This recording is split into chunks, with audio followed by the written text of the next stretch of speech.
From Pacifica, this is Democracy Now! Pakistan and Pakistanis as a nation did not look upon Osama bin Laden favorably, and that's very important. I'm getting threatening phone calls. My embassy is getting threatening phone calls.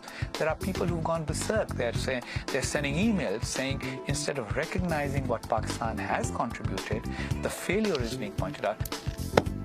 How was Osama bin Laden hiding out in a huge mansion just down the street from Pakistan's premier military academy?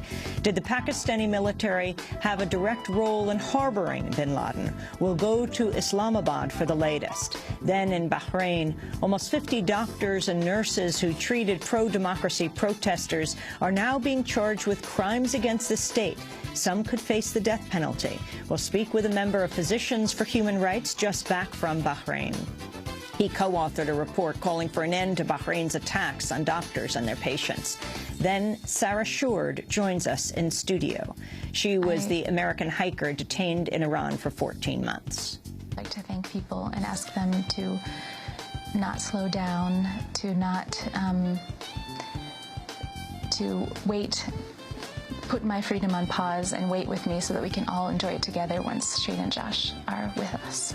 Sarah Shourd's fiancé, Shane Bauer, and friend Josh Fatal are still detained in Iran. Now Sarah has announced she will not return to Tehran next week to face espionage charges with them. The trial for her fiancé, Shane Bauer, and Josh Fatal begins next week. Sarah says she is suffering from PTSD. All that and more coming up. Welcome to Democracy Now!, democracynow.org, The War and Peace Report. I'm Amy Goodman. President Obama's ruled out the release of photographs showing the dead body of Osama bin Laden. Speaking to CBS News, Obama said he does not want to risk inciting bin Laden's supporters. There is no doubt that we killed Osama bin Laden. It is important for us to make sure that very graphic photos of somebody who was shot in the head are not floating around as an incitement to additional violence, as a propaganda tool. That's not who we are. The Pakistani government's claiming it warned U.S. intelligence 2 years ago about the compound where bin Laden was killed. In a statement, the Pakistani Foreign Ministry said it had shared intelligence with the CIA about the compound since 2009. The statement says, quote, "The fact is that this particular location was pointed out by our intelligence quite some time ago to the U.S. intelligence." Meanwhile, in Pakistan, hundreds of people took part in protests Wednesday criticizing the U.S. for conducting unilateral attacks inside Pakistan's borders. We want to convey that we are insecure. Today, Americans came, they did what they want to. Tomorrow, India will come and will do what they want to. Where is our security? The revelation of bin Laden's residence inside Pakistan has further strained U.S.-Pakistani relations. We'll have more on the story after headlines. Native groups are seeking an apology for the U.S. military's use of the name of the legendary Apache warrior Geronimo as a code name for Osama bin Laden. It's been widely reported bin Laden was dubbed Geronimo in the operation that took his life. The real-life Geronimo defended tribal lands against U.S. and Mexican armies in the 19th century. He died as a U.S. prisoner of war in 1909 after over 20 years in captivity. In a letter to President Obama, the Fort Sill Apache tribe said, quote, "To equate Geronimo or any other Native American figure with Osama bin Laden, a mass murderer and cowardly terrorist, is painful and offensive to our tribe and to all Native Americans." The U.S. Senate Indian Affairs Committee is expected to address the controversy in a hearing today. Forces loyal to Libyan leader Muammar Gaddafi have attacked an aid ship attempting to rescue stranded civilians in the port of the city of Midrata.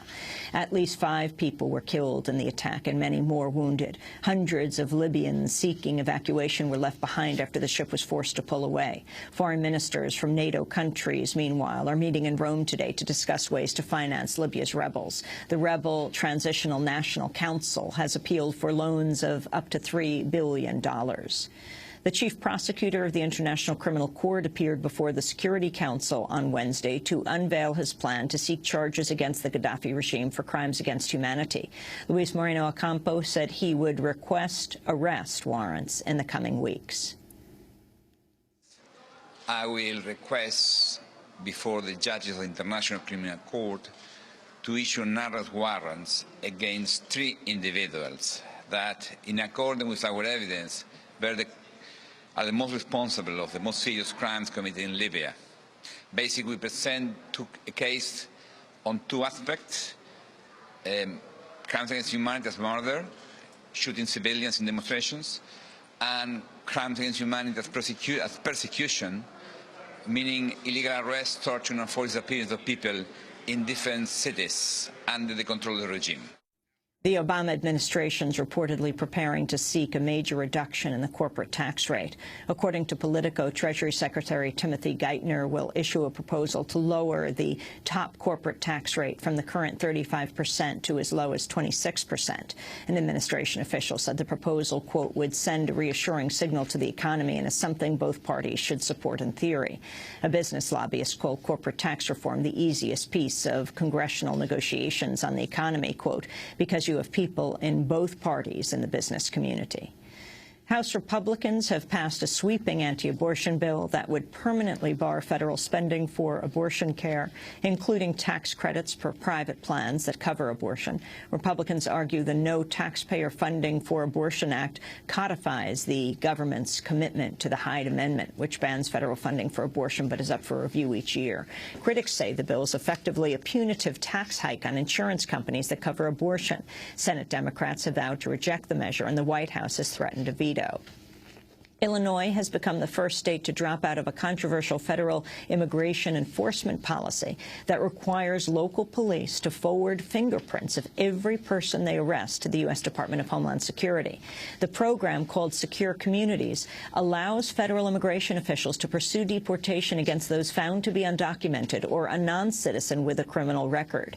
Illinois Governor Pat Quinn says Immigration and Customs Enforcement has failed to answer complaints about the program. More than 3/4 of those targeted for deportation in Illinois were convicted of no crimes or misdemeanors. Speaking to the website deportationnation.org, Sunita Patel of the Center for Constitutional Rights said, quote, this decision shows state officials can stand up to the federal government.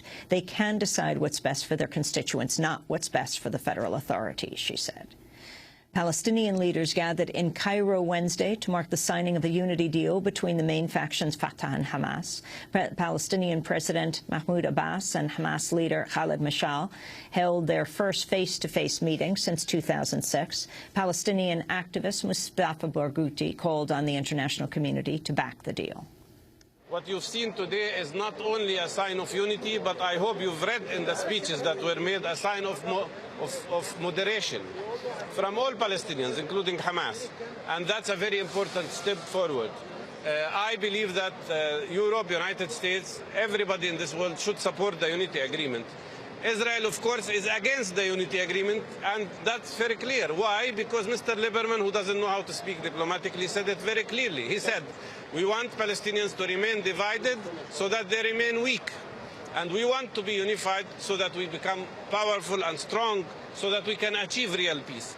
Israel has rejected the pact, with Israeli Prime Minister Benjamin Netanyahu calling it, quote, a tremendous blow to peace. Israeli Vice Premier Silvan Shalom said Israel will redouble its effort to oppose recognition of Palestinian statehood at the United Nations. What needs to be done these days is to prevent those efforts of the Palestinians to get the recognition in the UN Assembly to have a new Palestinian state. Because if we will give them the recognition, it will help the Iranians to build one more front base here within the Middle East. The Obama administration, meanwhile, has also refused to back the unity deal. In Washington, State Department spokesperson Mark Toner called on Hamas to accept long-standing international demands. The principles to which we think any Hamas element in the government would have to adhere to. That is, recognition of the State of Israel, a commitment to nonviolence, and the acceptance of the previous agreements and obligations between the parties, including the roadmap. We've been clear about those all along, that if the Hamas wants to play a meaningful role in the political process there, and indeed in the peace process, they need to adhere to these principles. Critics have accused the U.S. of hypocrisy because neither the U.S. or Israel accept the same principles toward the Palestinians. With U.S. backing, the Israeli government's refused to recognize an independent Palestinian state in the occupied territories, commit to nonviolence, and accept previous agreements such as the roadmap. The Syrian government's continuing its crackdown on pro-democracy activists. Around 300 people were reportedly arrested overnight in a raid on the Damascus suburb of Sakba. Syrian forces have also reportedly been deployed in new operations to other areas where protests have taken place. According to the Syrian Observatory for Human Rights, hundreds of detainees arrested in earlier raids received 3-year prison sentences this week. Meanwhile, the Syrian government has acknowledged it's detaining Dorothy Parvaz, a journalist with the Al Jazeera English news network. Parvaz went missing Friday after arriving to cover Syria's unrest. More than 500 Syrians are believed to have died since the protests began 7 weeks ago. Thousands of people gathered in the Yemeni capital of Sana'a today to press their demand for the ouster of longtime President Ali Abdullah Saleh. The demonstrators also renewed calls for Saleh to be tried for the deaths of around 144 people since the protests began in January.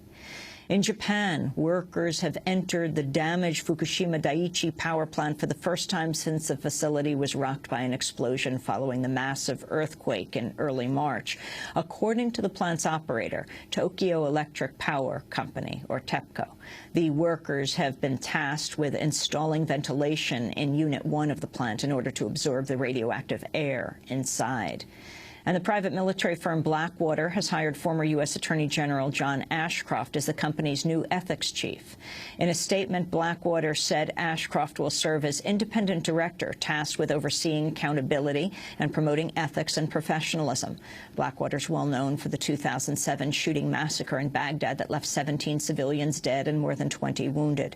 The firm has also been linked to illicit activity, including falsifying documents to acquire unauthorized weapons, defrauding the government, and endemic use of steroids and cocaine among staffers.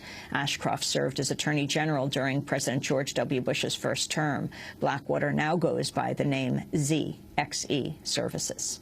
And those are some of the headlines. This is Democracy Now!, democracynow.org, The War and Peace Report. I'm Amy Goodman with Juan Gonzalez. And welcome to all of our listeners and viewers around the country and around the world.